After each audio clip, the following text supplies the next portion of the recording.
The shadow of the baobab.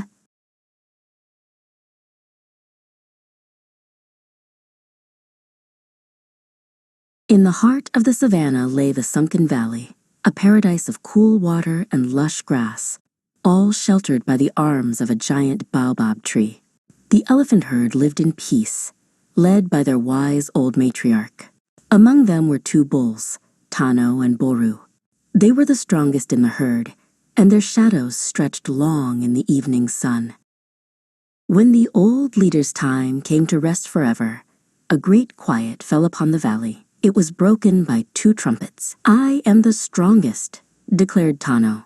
"The herd needs my power." Boru stepped forward, his gaze steady. "Power is not enough," he said. "The herd needs my wisdom." The herd stirred, uneasy. A line had been drawn in the dust between the two bulls. Their words became shoves. Their shoves became charges.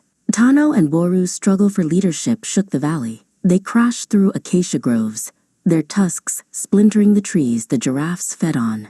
They churned the edges of the waterhole into a muddy mess, scaring away the zebras and wildebeest who came to drink. The herd was divided. Some admired Tano's raw strength, while others trusted Boru's clever plans. But all of them were afraid. The valley, once a sanctuary, now echoed with angry trumpets. The harmony of their home was broken. A young calf named Zola no longer played by the stream. She stayed close to her mother, her big eyes watching the two bulls. She saw how their fight trampled the melon patches and frightened the birds from their nests. Their paradise was shrinking every day. The final battle came at the heart of their home.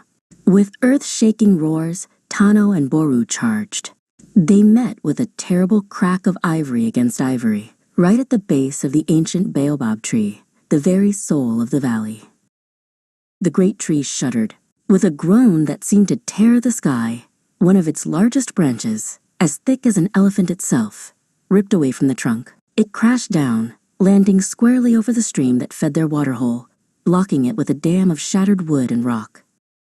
Silence. Tano and Boru stood panting, their anger spent. They looked at the wounded tree and the choked stream.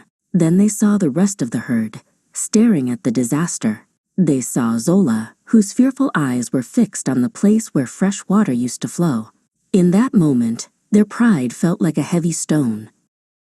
Without a word, Tano turned to the massive branch. He wrapped his trunk around it, muscles straining. Boru came to his side. He didn't challenge Tano. Instead, he wedged his tusks under the other side, finding the perfect point of leverage.